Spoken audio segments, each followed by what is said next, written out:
네, 성도님들 인사드리겠습니다. 마라나타.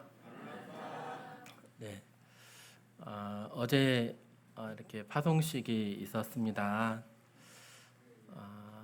이렇게 교회 일꾼을 복음을 위해서 이렇게 먼 지역에 이렇게 보낼 수 있다는 것이 참 기쁘고 감사한 일인 것 같습니다. 사람들이 주님을 알게 되고 또 믿게 되고 구원받을 때 하늘에서 이렇게 참 기뻐하신다고 이렇게 하셨었는데 우리의 마음도 그러시죠? 네, 영혼들이 하나님을 알게 되는 것, 또 믿어서 구원받게 되는 것을 볼 때 참 기쁜 일이 아닐 수가 없습니다. 또 이 일을 위해서 이렇게 또 함께 기도하고 또 동역해야 되겠다는 그런 생각을 또 해보게 됩니다. 이것도 하나님이 우리에게 주신 기회인 것 같습니다. 오늘 저에게 있어서 아주 특별한 분, 귀한 분이 오셨습니다. 저희 큰 이모님이 오셨어요. 네, 큰 이모 잠깐만 일어나 주시겠어요? 박수로 환영해 주시길 바랍니다. 네. 네. 네, 오늘 큰 이모님이 오셨는데 또 하필 또 제가 또 말씀을 전하는 날이네요. 네, 하여튼 이렇게 저희 어머님이 팔남매세요. 네, 제 아버지도 팔남매이시고 두 분 다 둘째십니다. 저희 어머님이 둘째시고 우리 큰 이모 첫째이시죠, 장녀이시죠. 한 2주 전에 우리 큰 이모부 남편분을 여의셨어요. 지병으로 인해서 이렇게 여의셨는데 그때 장로님께서 찾아와 주시고 또 복음 말씀 전해 주시고 이렇게 하셔서 평안한 가운데 이렇게 돌아가셨는데 감사의 인사차 이렇게 오셨습니다. 네, 오늘만 나오시는 것이 아니라 좋은 인상 받으셔서 계속 나오실 수 있도록 섬겨주시면 감사하겠습니다. 네, 그래서 오늘 무슨 말씀을 이렇게 드려볼까 이렇게 하다가 오늘은 내가 예수님을 믿는 이유라는 그러한 주제로 이렇게 말씀을 드려볼까 합니다. 말씀 같이 한번 읽어보겠습니다. 시작. 너희 마음에 그리스도를 주로 삼아 거룩하게 하고 너희 속에 있는 소망에 관한 이유를 묻는 자에게는 대답할 것을 항상 예비하되 온유와 두려움으로 하고. 너희 속에 소망에 관한 이유를 묻는 자에게는 대답할 것을 항상 예비하라. 누군가가 나에게 물어본다면 그것을 대답할 수 있도록 이렇게 준비해 놔라라고 하셨습니다. 가령 너는 왜 예수님을 믿니? 라고 물어볼 때 우리는 그러한 이유를 대답해 줘야 된다는 거죠.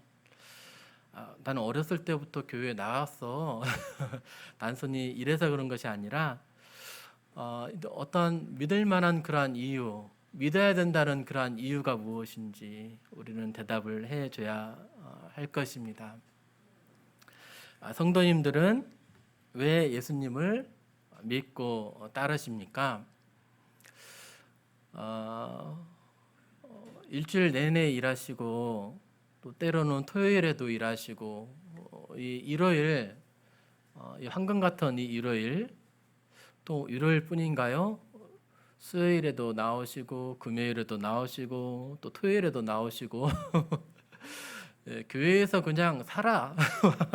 저희 아버지 표현은 교회에서 살아라 막 그러시는데 왜 그렇게 왜 사십니까?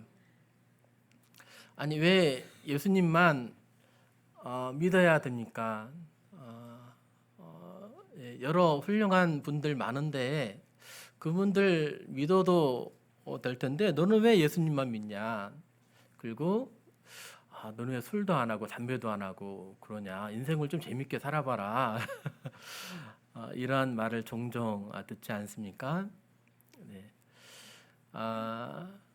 사실 그래서 이렇게 연대기 말씀 시간에 이러한 말씀들을 여러 번 제가 말씀을 드렸는데요. 성도님들에게는 별로 들어본 적이 없는 것 같아서 아마 들어보셨을 수도 있습니다. 근데 한번 이렇게 왜 예수님을 우리는 믿는가에 대해서 이렇게 말씀을 드려보겠습니다. 성도님들은 왜 그리스도인으로서 살고 계십니까? 억지로 끌려오셨습니까? 아니면 자원함으로 이 가운데 계십니까? 예수님을 믿는 것이 이렇게 어렵고 힘드십니까? 아니면 즐거움으로, 기쁨으로 이렇게 나오십니까? 세상에 좋은 것 얼마나 많습니까? 술, 담배, 이렇게 성적인 그런 부분, 게임, 도박, 간음, 섹스, 이런 게 이런 거에만 이렇게 매달리면 죽도록 하면 안 좋지만 어느 정도는 좀 하면서 살아야 인생이 좀 재밌지. 예. 너는 왜 이런 것을 전혀 하지도 않고 이렇게 살아가냐? 또 연로라고 예전에 좀 한참 유명했었죠. 당신은 오직 한 번 살아간다. 이 한 번뿐인 인생을 밋밋하게 살아가지 말고 재밌게 즐겁게 놀다가 가자라고 하는 이런 청년들의, 젊은 사람들의 그런 외침도 있었습니다. 짧게는 1, 2주, 또 길게는 수개월씩 이렇게 크루즈 여행 타고 다니면서 해외를 이렇게 여행하는 그러한 분들도 있고요. 열기구 타고 다니면서 저 높은 하늘에서 아름다운 자연들을 바라보면서 이렇게 살아가는 분도 있습니다. 그런데 우리는 왜 이 자리에 앉아 있으면서 주님을 따라가고 있습니까? 사실 모르기 때문이죠. 사람들이 인생에서 그러한 쾌락을 쫓아서 살아가면서 얻는 즐거움이 있을 텐데 우리가 얻는 그러한 즐거움은 더 큽니다. 우리도 뭔가 즐겁기 때문에, 재밌기 때문에, 뭔가 나에게 유익하기 때문에 지금도 이 자리에 누가 권유하지 않아도 나오고 있는 거고, 또 수요일에도, 아니 일주일 내내 이렇게 교회에 나와도 별로 아깝지 않고 살아가는 거죠. 우리는 어떠한 영적인 기쁨, 사람들이 알지 못하는 어떠한 즐거움이 있기 때문에 이렇게 나아가고 있습니다. 이러한 부분에 대해서 좀 몇 가지로 이렇게 좀 분류를 좀 해봤습니다. 나는 왜 예수님을 믿고 따르는가? 첫 번째로는 인생이 너무 빠르고 짧다는 것입니다. 여행하는 그러한 즐거움, 세상에서 노는 그러한 즐거움이 정말 길다면 이거 좀 해볼 만한 것 같아요. 그런데 인생이 너무나 짧아요. 그러시죠? 어제도 한 성도님께서 말씀하시길 눈을 3번 깜빡 하셨대요. 그러니까 70이 넘으셨다는 거예요. 단순히 눈만 깜빡했는데 70이 넘으셨다고. 그런데 그 말이 아멘이 되는 거 있죠. 한참 20대 초반에 이렇게 막 뛰어다닐 때가 이렇게 철도 씹어 먹는다는 그런 때가 있었던 것 같은데 인생이 왜 이렇게 빨리 지나가는지.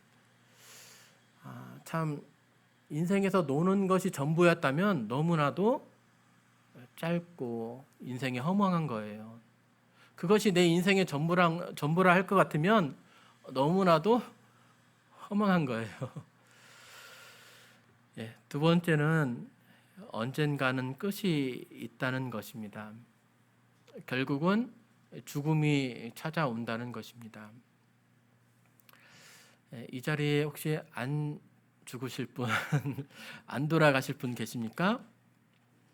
네.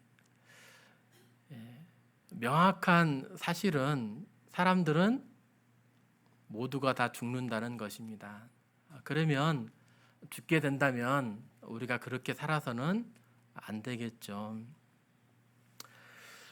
세 번째, 심판은 반드시 있다는 것입니다. 네, 우리 학생들이 이렇게 시험만 없다면 학교 생활 그렇게 걱정 없이 마음껏 놀기만 하면서 아마 보낼 것입니다. 그런데 시험이 있으니까 적어도 일주일 전에는 안 되면은 시험 보기 하루 이틀 전이라도 이렇게 막 준비해서 막 시험 보지 않습니까? 근데 인생의 끝에는 심판이 있다는 거예요. 인생은 반드시 죽음이 찾아오게 되는데 죽음 이후에는 심판이 있다라고 성경은 말씀하고 있습니다. 그러면 심판이 있다라고 하면은 우리가 어떻게 살아가야 할까요? 구름에 가려진 햇빛, 가려져 있으면 햇빛이 없죠. 그러면서 봐봐 햇빛 없잖아 하면서 태양이 없는 것처럼 이렇게 자신이 그렇게 믿으면서 살아간다 할지라도 해는 분명히 있는 것처럼 내가 심판을 아무리 없다라고 말할지라도 심판은 분명히 있는 것입니다. 그렇다면 우리는 그 심판에 대해서 대비를 해야 하는 것입니다. 그리고 네 번째로 하나님은 확실히 살아계신다는 것입니다. 하나님이 안 살아계신다면, 하나님이 없으시다면 심판에 대한 두려움 없이 마음껏 내가 원하는 대로 이렇게 살아갈 수 있을 것입니다. 그런데 한번 눈을 들어서 이런 자연들을 한번 살펴보세요. 오늘도 때를 따라서 비가 옵니다. 비가 안 오면 어떻게 되죠? 모든 생명들이 살아갈 수가 없어요. 또 우리는 씨를 뿌릴 수도 없어요. 비가 반드시 와야 됩니다. 때를 따라서 봄, 여름, 가을, 겨울들이 이렇게 찾아오고요. 또 여름철에 곡식이 이렇게 익어갈 그 무렵에 비를 하나님께서 장마로 태풍으로 인해서 많이 내려주시고 또 뜨거운 햇빛을 주셔서 곡식들이 익어가게 하십니다. 만물을 주관하시는 그런 하나님의 손길들을 자연을 통해서 볼 수 있는 거예요. 이 물들이 내린 물이 또 어디로 흘러갑니까? 또 온갖 또 더러움을 가지고 또 바다로 또 흘러가더라고요. 바다는 그 이름 그대로 다 받아줍니다. 어떠한 더러운 것들도 다 받아줘요. 근데 바다가 썩습니까? 세상에 있는 온갖 더러운 것들이 다 바다로 내려가는데 그게 썩지가 않아요. 신기하죠? 그리고 우리가 하늘에서 내려지는 이 물은 어디서 온 것입니까? 바다에서 또 옵니다. 이게 순환구조로 되어 있습니다. 바다에서 더러움을 가지고 위로 하늘로 올라가는 것이 아니라 깨끗한 그 물이 증발이 되어서 구름을 만들고 그 구름을 통해서 육지에 우리가 살고 있는 이 땅에 정말 맑은 물을, 우리의 생명수를 내려주시는 거죠. 그리고 우리는 이 물을 이용해서 살아가고 또 씻기도 하고 먹기도 하고 하면서 물을 사용합니다. 그리고 이 물은 다시 바다로 흘러내려가요. 뭔가 잘 짜여진 어떠한 구조처럼 인간이 살 수 있도록 하나님께서 이렇게 살만한 그런 환경을 만들어 주신 거죠. 세상을 바라볼 때 바람도 그렇고 꽃도 그렇고 나비들도 그렇고 벌들도 그렇고 또 식물들도 그렇고 우리는 이산화탄소를 내뿜지만 식물들은 무엇입니까? 이산화탄소를 이용해서 녹말을 만들어내잖아요. 그리고 산소를 또 내뿜고 우리는 산소가 필요하고 이산화탄소를 내뿜는데 식물들은 뭐예요? 탄소를 사용해서 또 산소를 내뿜습니다. 신기한 구조죠. 이러한 만물을 운행해 가시는 살만하게 주장해 가시는 그런 하나님의 손길들을 볼 때 하나님은 확실히 살아계심을 우리는 느낄 수가 있습니다. 또 성경 말씀을 볼 때 우리는 믿지 아니할 수가 없습니다. 이 성경책이 굉장히 두껍습니다. 그렇죠? 2000페이지가 넘는 약 2000페이지 정도의 이렇게 분량입니다. 네, 이 성경책이 얼마나 오래됐습니까? 네, 성경책이 쓰여진 지가 모세오경 같은 경우는 한 3,500년 정도 됩니다. 욥기는 아브라함 시대 사람이니까 BC 한 2000년 정도로 보시는 분도 있어요. 그러면 4000년 전에 쓰여진 그런 책입니다. 4000년 전에 쓰여진 책 혹시 보셨습니까? 100년 전에 4000년 말고 100년 전에 혹시 쓰여진 책 보셨습니까? 들어는 봤어요. 한 400~500년 전 조선왕조실록 뭐 이렇게 난중일기 뭐 들어는 봤어요. 근데 우리가 보통 보고 막 그러진 않아요. 네. 한 1000년 전 책은 혹시 보셨습니까? 네. 보통 다 사라졌습니다. 2000년 전 책은요? 네. 근데 이 성경책이 지금도 우리에게 읽히고 있습니다. 뭐 도서관, 뭐 박물관에 가야만 이게 성경책이 있는 것이 아니고요. 세상에서 가장 많은 언어로 번역된 책, 성경책입니다.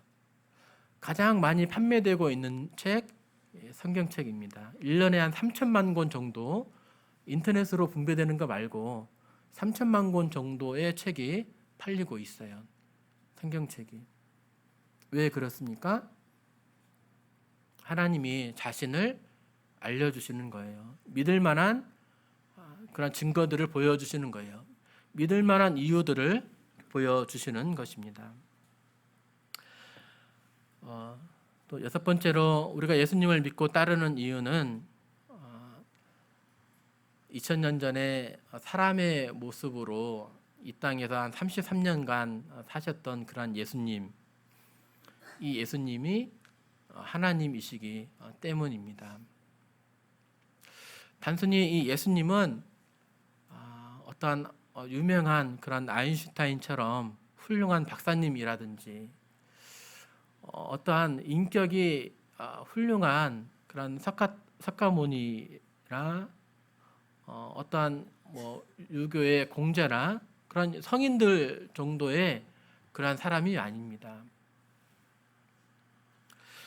예수님과 3년 동안 동고동락 같이 먹고 자고 따라다니면서 생활한 그런 제자들이 예수님을 향해서 뭐라고 불렀냐면 정말 좋은 선생님, 정말 좋은 나의 스승, 뭐 이렇게 부르지 않았습니다. 이 예수님을 가리켜서 그는 정말 죄가 없으신 하나님이시다. 나와는 정말 부류가 달라. 나는 때로는 마음속으로 악한 생각도 하고 나쁜 일도 좀 해보고 연약함이 있지만 이분은 정말 하나님이시다라고 고백을 합니다. 왜 아무리 좋은 사람도 우리가 좀 만나보면 대화 좀 해보고 또 같이 지내고 또 생활하다 보면 연약함을 보잖아요. 이도 나보다는 훌륭한 사람, 나보다도 훌륭한 분일지언정 이도 사람이구나. 이도 사람이니까 어쩔 수 없이 거짓도 때로는 행하고 편법을 좀 저지르고 적당히 이렇게 살아가는구나.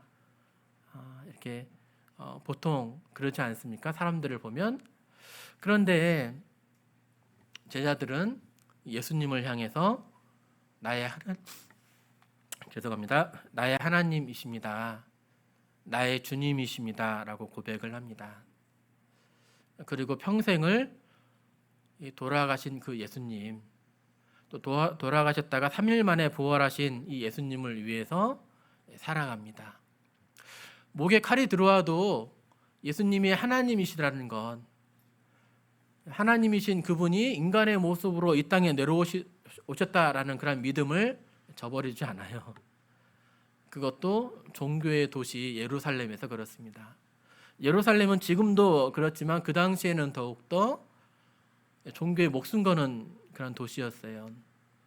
뭔가 그 종교를 따르지 않으면 사람들을 막 이렇게 정말 뭐 때리고 뭐 처형하고 뭐 죽이고 사회에서 매장시키고 뭐 이런 게 일반적이었습니다. 그런데 이 제자들은 거기에서부터 이 예루살렘에서부터 교회를 세워가는 거예요. 자신이 죽을지언정 그 믿음을 저버리지 않습니다. 왜 그렇습니까? 자기가 믿은 바, 내가 알고 있는 것들이 정말 사실이었기 때문이었다는 거예요. 내가 만난 예수님은 정말 하나님이셨다는 거예요. 내가 만난 예수님은 십자가에서 돌아가셔서 죽어서 끝난 것이 아니라 부활하셔서 승천하신 하나님이셨다는 거예요. 그것을 분명히 알고 보고 믿었으니까, 이것이 사실이니까 그것을 부인할 수가 없었던 거예요. 목에 칼이 들어와도 그들은 예수님을 믿는 이 신앙을 버릴 수가 없었습니다. 왜냐하면 이것이 자신이 보고 겪은 것이니까요. 사실이었으니까요. 그리고 내가 예수님을 믿는 그런 이유는 하나님의 사랑을 깨달았기 때문입니다. 하나님은 정말 위대한 분이시고 또 능력 많으신 분이시고 만물을 주장하시는 분이신데 나를 조금 별로 안 좋게 생각하셔. 그러면 제가 하나님을 따르기가 좀 그러셨을 거예요. 그런데 제가 예수님을 만나고 보니까 하나님은 이러한 분이시구나. 정말 예수님은 나를 위해서 돌아가실 만큼, 십자가를 위해서 죽으실 만큼 사랑하시는 그런 분이시구나. 정말 하나님은 긍휼이 풍성하시고 은혜가 많으신 그런 분이시구나라는 것을 알게 되니까 참 그분을 따르지 않을 수가 없습니다. 네, 신명기 말씀 한번 보도록 하겠습니다.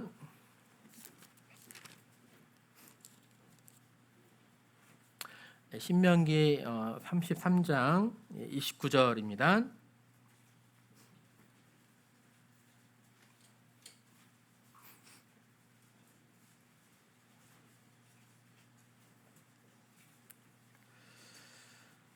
네, 신명기 33장 29절 읽어드리겠습니다.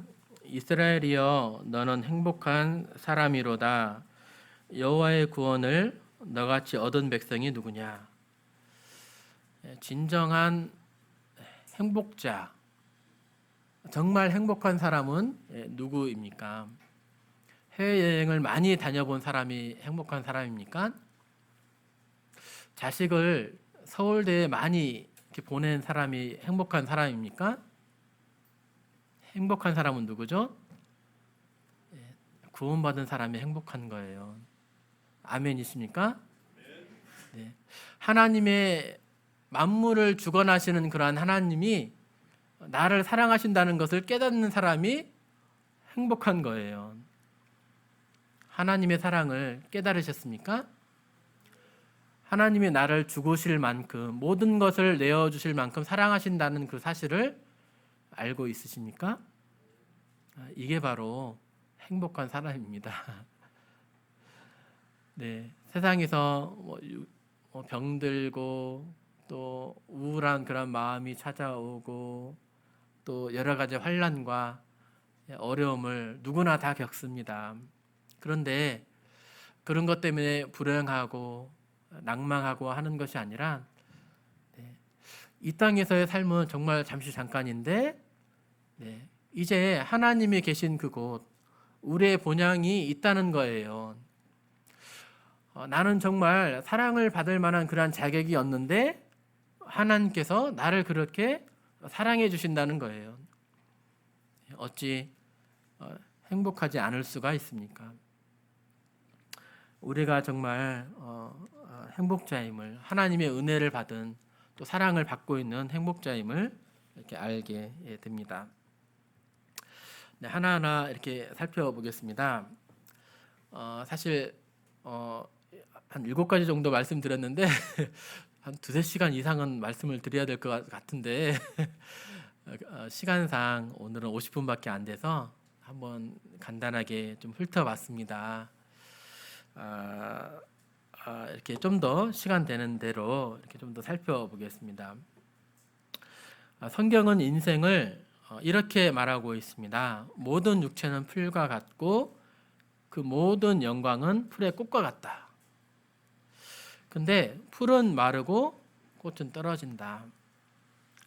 우리의 아름다운 그러한 시절, 정말 강건했던, 튼튼했던, 건강했던 그런 시절이 있었죠.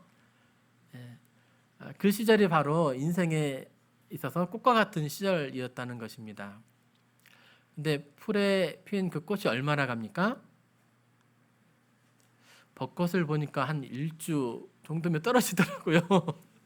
바람 불고 비 오면 다 떨어지더라고요. 한 일주일 정도 가는 것 같아요. 또 다른 꽃들 좀 오래 피어 있으면 얼마나 갑니까? 한 2-3주 갑니까? 인생의 영화가 이와 같이 짧다는 것입니다. 우리의 연수가 70이요 강건하면 80이라도 그 연수의 자랑은 수고와 슬픔뿐이요 신속히 가니 우리가 날아가나이다. 인생의 삶이 생명이 70이요 좀 건강하면 80이래요. 사람들이 할머니 할아버지들이 돌아가실 때 몇 세 때 돌아가십니까? 보통 70대 때, 80대 때 돌아가시잖아요. 물론 뭐 90대에 돌아가시는 분들도 있고, 아니 또 젊어서 뭐 20, 30대에 돌아가시는 분들도 뭐 많이 있습니다. 근데 보통적으로 70대, 80대에 돌아가십니다. 성경에서 말하고 있는 것처럼 70이요. 인생의 연수가 하나님께서 정하신 그 기한이 70이요, 80이라고 하신 것처럼 우리가 그렇게 살아가고 있음을 볼 수 있습니다. 근데 인생이 7, 80 이렇게 사는데 그 연수의 자랑은 수고와 슬픔뿐이다. 그렇죠. 얼마나 많이 수고하셨습니까? 얼마나 많이 울면서 또 애통해 하셨습니까? 저도 인생을 조금 살아보니까 이렇게 때로 밤낮 수고해야 될 때도 있고 또 알게 모르게 눈물을 흘려야 될 때도 있고 인생이라고 하는 것 자체가 정말 수고와 슬픔 뿐인 것 같습니다. 그런데 이 인생마저도 이러한 인생마저도 신속히 가니 우리가 날아갑니다. 화살이 날아가는 것처럼 인생이 이렇게 빨리 날아간다고 합니다. 정말 아까 처음에 말씀드린 것처럼 3번 눈 깜빡했더니 70이 넘으셨다는 그런 부처님의 말씀처럼 우리의 인생이 너무나도 짧은 것 같습니다. 아마 영상 보신 분들도 계실 거예요. 이렇게 이 영상 볼 때마다 저는 여러 번 봤거든요. 연대기 때 말씀 전해드리고 또 이렇게 직장에서도 이제 신우회 때에도 말씀 전하고 여러 번 이 영상 보여드리면서 말씀을 전했는데 여러 번 봤음에도 어제 또 이렇게 준비하면서 뭐 영상을 봤는데 눈시울이 또 붉혀지더라고요. 인생이 무엇인지 짧게 보여주는 그런 영상이 되겠습니다. 소리 좀 키워주시면.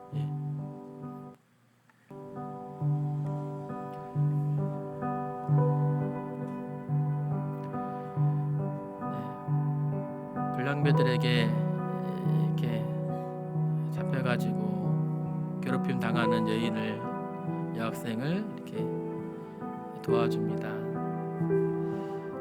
이것 때문인지 여학생이 남학생에게 호감을 가져요. 따라다녀요.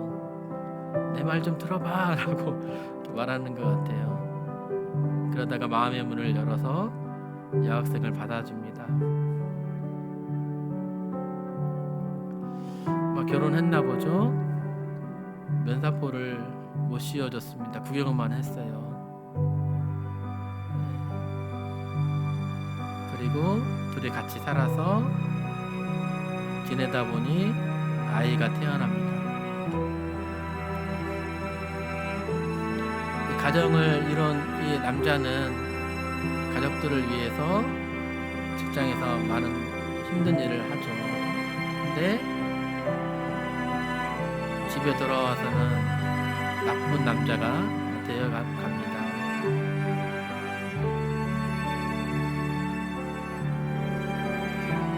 인생의 고단함 속에서 술과 여자를 따르게 되고, 그러던 중에 쓰러진 아내를 발견하게 됩니다. 아내가 살 날이 얼마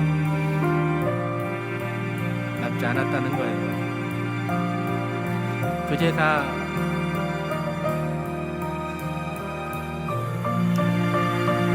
아내가 얼마나 귀한지를 깨닫고 아내를 위해서 돈을 벌어봅니다. 그 전에 주지 못했던 면사포를 얻어보려고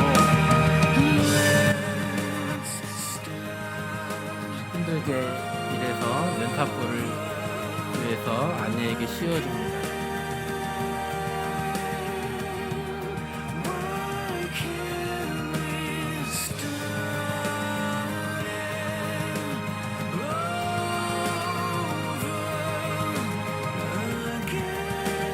이제 좀 아내를 사랑하는 그런 시간을 가질 수 있었습니다. 그런데 나에게 주어진 시간이 얼마 안 남았습니다.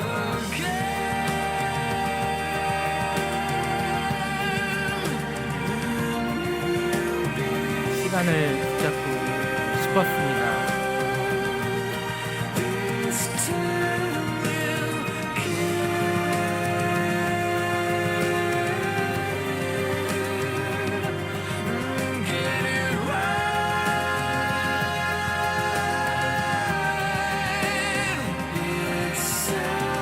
자기가 시간을 붙잡을 수 없음을 깨닫고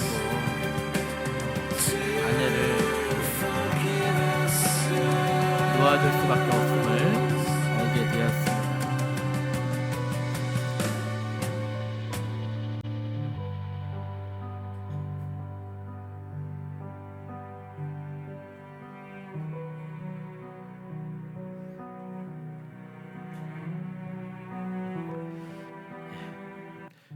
진작 좀 잘하지.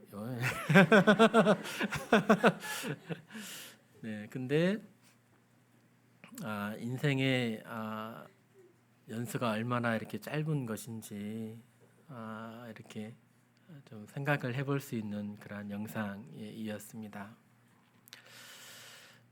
네, 예수님을 믿고 따르는 이유는 인생이 너무나도 짧다. 쉽게 빨리 지나가는 그런 화살처럼 우리 삶이 날아간다. 이 인생이, 이 땅에서의 인생이 이게 전부라면 너무나도 허망하다는 것이죠. 그리고 우리는 죽음에 이르게 됩니다. 죽음을 피해 보려고 노력한 그런 사람이 있었습니다. 그는 불로초를 얻으려고 그의 많은 권력으로, 힘으로 이렇게 죽지 않아 보려고 노력을 했습니다. 뭐 이 사람뿐이겠습니까? 모든 사람들이 죽음을 피해 보려고 이렇게 노력을 많이 했습니다.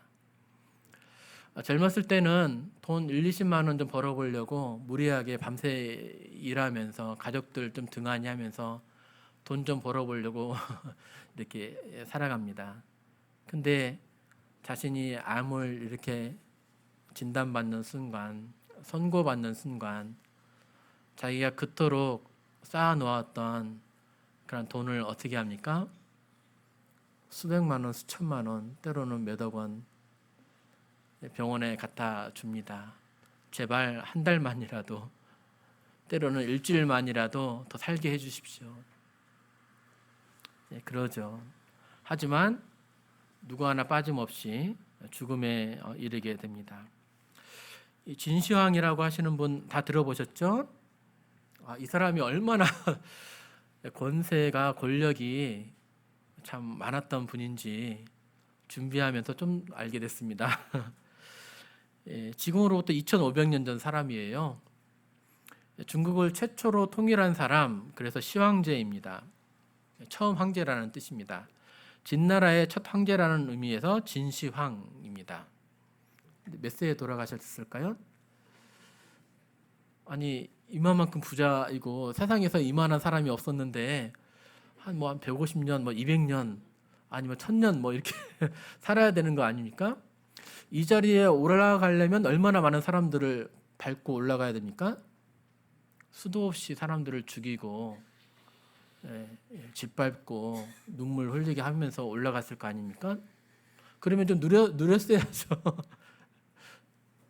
그리고 자신도 그냥 이렇게 올라갈 수 있는 거 아니잖아요. 자신도 밤낮으로 연마하고 단련하고 노력해가지고 해야 다른 사람을 이기죠.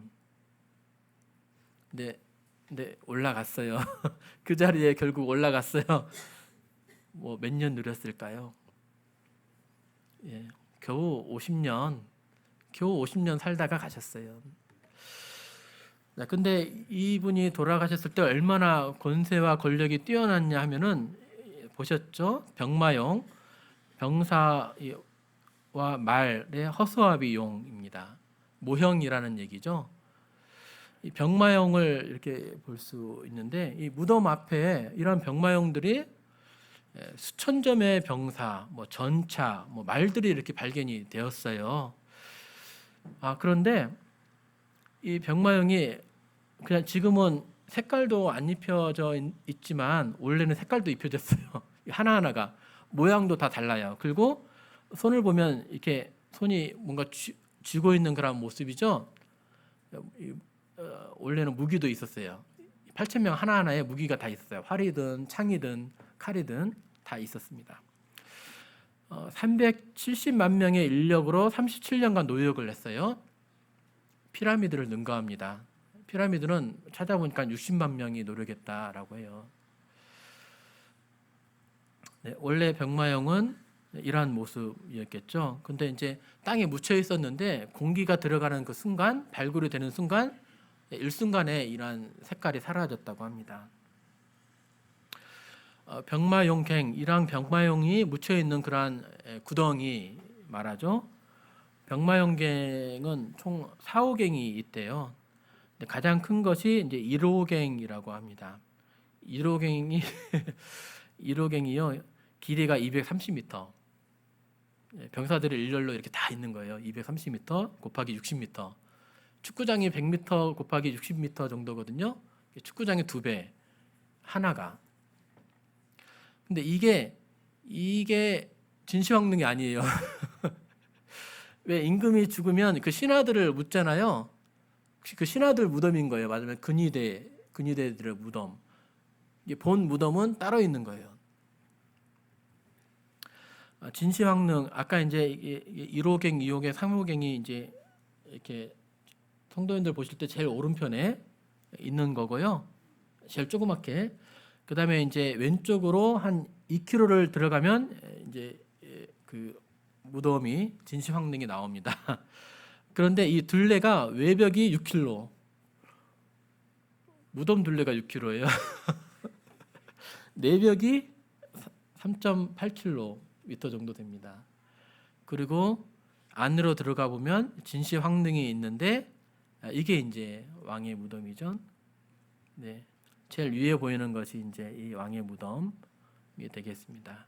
그 주변에 내벽이 있고 외벽이 있고 2km 좀 더 가면은 병마용갱이 있는 거예요. 근데 이 진시황릉을 개발을 못 해요. 병마용갱 열었다가 색깔이 완전히 다 날아갔잖아요. 이걸 완전히 제대로 발굴할 수 있는 그런 기술력이 지금 없는 거예요. 완전히 발굴을 제대로 하고 싶은 거예요. 그래서 중국 정부에서 그냥 놔뒀어요. 얼마나 이 사람이 권력이 뛰어난지 알겠죠. 이거 하다가 아마 정말 많은 사람들이 목숨을 잃었을 거예요. 죽었을 때 이렇게 옥으로 된 갑옷을 입고 죽으면 뭐합니까? 이게 옥으로 된 갑옷이거든요. 부패를 좀 늦춘대요. 그도 하나님이 정하신 기한이 되자 이렇게 죽게 됩니다. 한 번 죽는 것은 사람에게 정해진 것입니다. 아무리 돈 많은 사람이라 할지라도, 권세 많은 사람이라 할지라도 죽음은 피할 수가 없는 것입니다. 가장 확실한 사실은 모든 사람이 죽는다는 거죠. 우리는 미래를 위해서 저축도 들어놓고요, 또 보험도 들어놓고 연금도 들어놓습니다.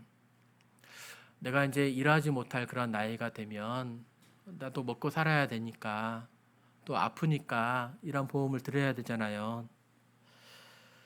그런데 가장 중요한 문제는 죽음에 대한 그런 보험을 들어놓는 것입니다. 왜냐하면 모든 사람들이 죽게 되니까요. 피할 수가 없게 되니까요. 죽음의 문제 해결해 놓으셨습니까? 파스칼의 내기라고 하는 것이 있습니다. 파스칼, 인간은 생각하는 갈대다라고 말하는 그런 유명한 철학자이자 수학자이죠. 이 사람이 말하기를 신을 믿는 것이 좋을까? 신을 안 믿는 것이 좋을까? 생각을 해봤어요. 이 천재가요. 그래서 이렇게 구분을 해봤습니다. 신이 존재할 수도 있고 존재하지 않을 수도 있죠. 신이 존재할 수도 있고 존재하지 않을 수도 있고. 그런데 나는 신이 존재한다고 믿고 생활을 할 수도 있고, 신이 없다고 안 믿고 생활을 할 수도 있을 거예요. 그렇게 되면 이렇게 네 개로 이렇게 나누어 볼 수 있습니다. 그래, 나는 신의 존재를 믿는다라고 했을 때, 우리 신이 살아계신다고 믿어보자. 그래서 열심히 신앙생활을 했어요. 그래서 죽어서 보니까 정말로 신이 존재하는 거예요. 그러면 어떻게 되는 거죠? 신을 위해서 이렇게 열심히 살았는데 죽어보니까 신이 있어. 그러면 여기서는 정말 대박이죠? 네. 하나님을 위해서 살아갔는데 정말 하나님이 계신 거야. 그러면 정말 대박입니다. 근데 막상 가보니까 신이 존재하지 않아. 그러면 어떻게 되죠? 좀 아깝죠. 좀 이렇게 돈도 좀 나를 위해서 좀 쓰고, 나를 위해서 시간도 좀 보내고, 좀 아까울 수가 있을 것입니다. 네. 그래서 약간 좀 이렇게 좀 또 슬퍼하나 봐요. 근데 나는 신의 존재를 믿지 않았어. 믿지 않기로 했어요. 그래서 열심히 내가 놀고 싶은 대로, 또 죄를 짓고 싶은 대로 이렇게 살아갔어요. 그래서 죽어서 봤더니 정말 신이 있어. 그럼 어떻게 되죠? 이거 정말 두려운 일이에요. 왜냐하면 지옥 형벌을 가기 때문에 그렇습니다. 영원토록 지옥에서, 아까는 영원토록 천국에서 지낼 수 있었다면, 신을 믿지 않는다면 영원토록 이제 반대되는 거죠. 지옥 형벌을, 뜨거운 불구덩이에서 지옥 형벌을 당해야 됩니다. 신의 존재를 믿지 않았는데 가보니까 신이 없어. 그러면 뭡니까? 이 땅에서 잘 놀았네 라고 하는 게 되겠죠. 근데 우리는 왜 보험을 들고 저축을 합니까? 왜 자동차 보험을 들죠? 무엇을 예방하기 위해서요? 뭐 돈을 좀 벌어보기 위해서 이렇게 자동차 보험을 드십니까? 사고가 났을 때 내가 감당하기 어려운 그런 정말 극한 상황을 해결하기 위해서, 도움을 얻기 위해서 보험을 드는 거 아닙니까? 이 보험을 드는 것이 어려운 상황에 대한 어떤 해결을 하기 위해서 보험을 드는 것이 지혜로운 것 아닙니까? 그러면 이 가운데 제일 피했으면 하는 상황이 어떤 상황입니까? 신의 존재를 믿지 않고 생활하다가 가보니까 뭐예요? 신이 존재한다는 거, 이걸 피해야 되는 거예요. 이거 피해야 되는 겁니다. 보험을 든다는 것은 이러한 것을 피한다는 거예요. 그러면 가장 지혜로운 사람은 무엇입니까? 하나님 믿는 것이, 신의 존재를 믿고 생활하는 것이 가장 지혜로운 그러한 사람인 것입니다. 신의 존재를 믿지 않고 막상 가서 신의 계심을 깨닫게 되는 순간 그때는 이미 늦은 것입니다. 하지만 신의 존재를 믿으면서 생활을 하게 되었을 때 우리는 가장 악한 상황을 피할 수 있을 뿐만 아니라 천국에서의 그런 영화도 누리게 될 것입니다. 네. 예전에 한번 보여드린 사진인데요. 그럼에도 불구하고 자신이 늙어가는 것은 쉽게 잃어버리는 것이 우리의 연약함인 것 같습니다. 네, 요즘에는요 컴퓨터 어플이 있어가지고 자신의 미래 모습을 이렇게 볼 수 있어요. 좀 비슷합니까? 네, 이렇게 나도 이렇게 검버섯도 생기고 주름도 이렇게 많이 잡혀지고 머리도 이제 하얗게 되고 이렇게 되어지는구나. 나도 늙어가는구나. 이것을 볼 수 있죠. 네, 심판은 이렇게 반드시 있습니다. 한 번 죽는 것은 사람에게 정해진 것이요, 그 후에는 심판이 있다라고 이렇게 말씀하고 계십니다.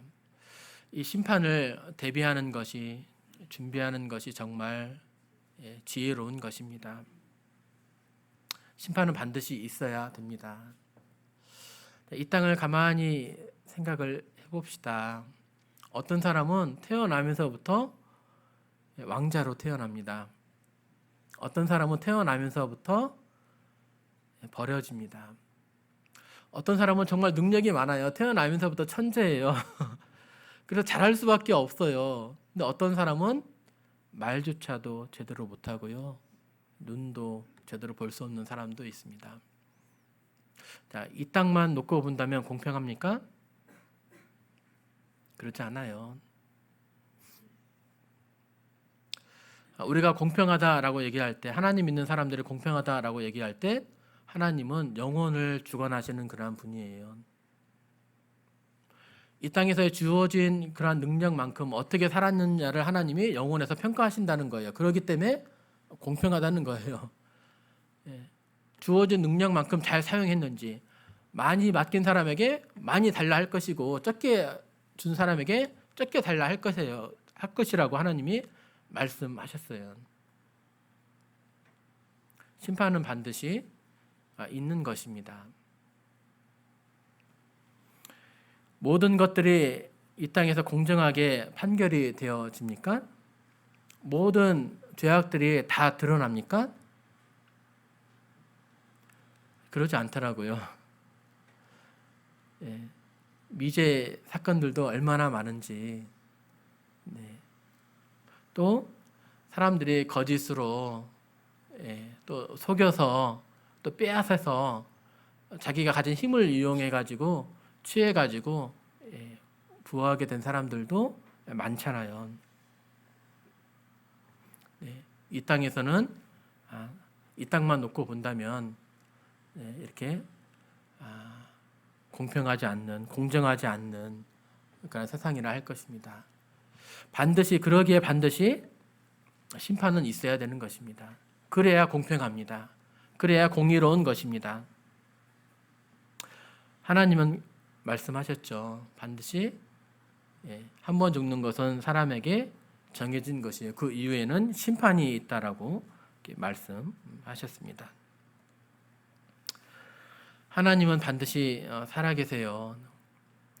이러한 증거들을 볼 때 많이 이렇게 볼 수 있어요.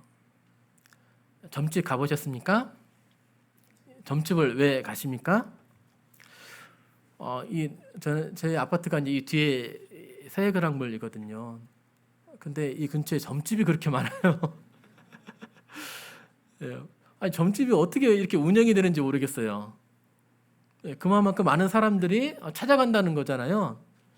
근데 일반 사람들만 그러는 것이 아니라 권세 있는 사람들도, 권력가들도, 또 많은 연예인들도, 유명한 사람들도 막 찾아가더라고요.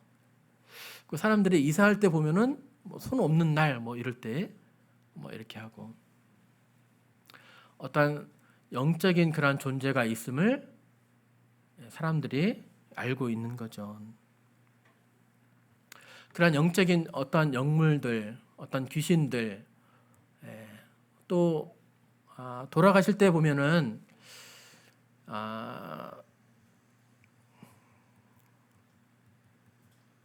저승사자가 있죠. 이제 점집 보면은 이렇게 막 정말 이렇게 과학적으로 이해되기 어려운 작두에서 시퍼런 작두에서 막 춤을 추잖아요. 네, 중력을 거스르잖아요. 또 어떤 연예인들은 정말 잘 나가는 연예인들도 한번 귀신이 쓰이니까 어떻게 돼요? 그런 명예도 버리고 그런 재물도 버리고 산속으로 들어가 가지고 이렇게 귀신을 섬겨요. 무당이 돼요. 한둘이 아니에요. 저승사자에 대한 이야기 들어보셨습니까? 예. 돌아가시기 전에 며칠 전에 야 창밖에 사람 보이지 않냐, 무섭다, 문을 좀 닫아라, 이런 말 혹시 들어보셨습니까? 저는 저희 어머니로부터 들어봤어요. 저희 할아버지가 돌아가실 때 저는 병원 근무해가지고 레지던트 때 해가지고 할아버지 이제 돌아가신 다음에 이렇게 내려갔었어요. 근데 저희 어머니가 해준 말이었습니다. 저희 어머니한테 이렇게 이제 이러한 이제 영적인 그런 존재들이 있다, 귀신이 있고 귀신이 있으면 하나님이 있는 거다라고 이렇게 말하면서 식사하면서 어머니에게 말씀을 전했는데, 야 너네 할아버지가 돌아가실 때도 그랬어. 할아버지도 돌아가실 때 저승사자 보이지 않느냐고 이렇게 말씀을 하셨다는 거예요. 근데 이게 우리나라에만 있는 것이 아니에요. 저승사자가 우리나라에만 있는 것이 아니고 외국의 곳곳에 다 있어요. 모양은 약간 좀 달라요. 서양에서의 모양은 이렇게 영혼을 추수한다라고 그래서 큰 낫을 든 그런 모습으로 보입니다. 일본에서는 이렇고, 인도에서 이집트에서, 그리스에서는 이렇게 저승사자의 모습이 다양하게 묘사되어 있습니다. 중요한 것은 그들이 저승사자를 경험한다는 거예요. 우리나라만에 있었던 그런 문화가 아니라, 우리나라만 체험하는 것이 아니라 세상에 있는 곳곳에서 이렇게 일어나고 있는 그런 일임을 보게 되는 것입니다. 하나님이 없다라고 생각하시겠습니까? 보이는 것이 전부라고 생각하시겠습니까? 그러면서도 왜 그렇게 점을 무서워하죠? 네,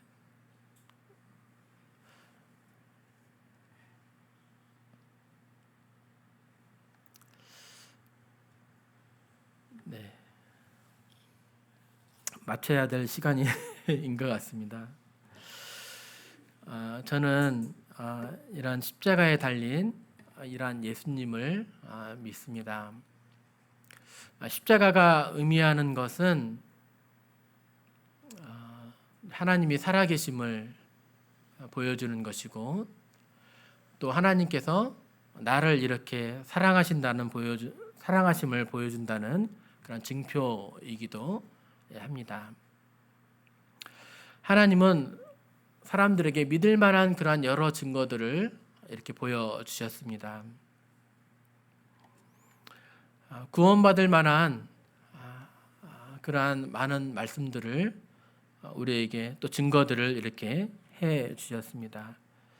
내가 믿는 이 예수님은 단순히 33살에 어떤 저주의 십자가 위에서 돌아가신 그런 분이 아니라, 죽으시고 우리 죄를 위해서 죽으시고 묻히셨다가 또 능력으로 죽음을 이기시고 부활하신, 또 부활하셔서 하늘나라로 올라가서